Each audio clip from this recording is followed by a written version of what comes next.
Dari kesaksian sidang Mirjani kemarin juga ya terungkap ya bahwa kasus yang awalnya digembar-gemborkan terkait dugaan pemerasan dengan ancaman ya yang konon pada akhirnya dan juga terkait tindakan TPPU segala macam ya, akhirnya makin sini makin ke sono ya, dari kesaksian terlihat ambiar kalau menurut saya ya gitu loh. Jadi lebih kesaksiannya menjelaskan sakit hatinya dia gitu loh.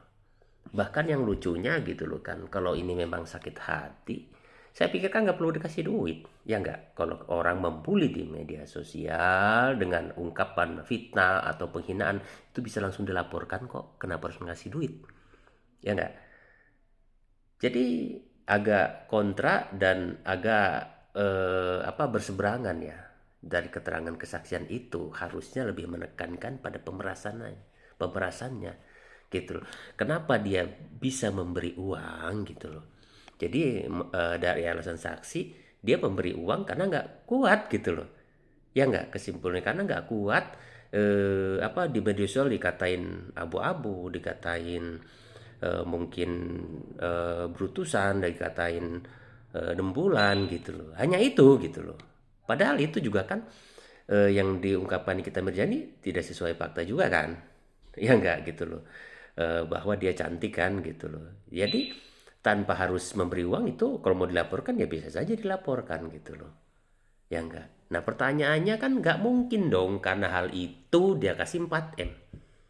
Ya enggak gitu loh.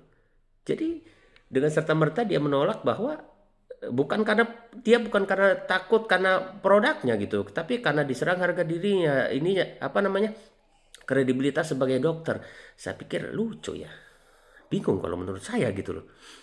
Ya, jadi apalagi katanya pemberian 4M itu berawal dari 5M, artinya setelah turun-temurun itu ada kesepakatan untuk pemberian, untuk memberikan gitu.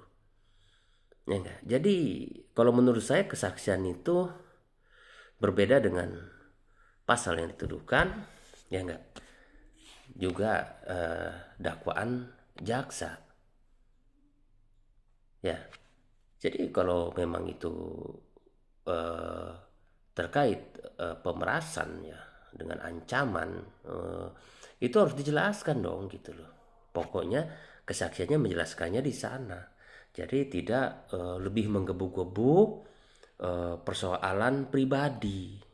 Jadi kalau menurut saya ini kasus jadi timbulnya seolah-olah kasus karena awalnya sakit hati, ya enggak? Karena di belakang itu juga kalau saya lihat banyak sih ya orang-orang yang diduga sakit hati, mungkin dulunya sama Nikita Mirjani gitu ya, yang eh, apa yang memberikan support gitu loh.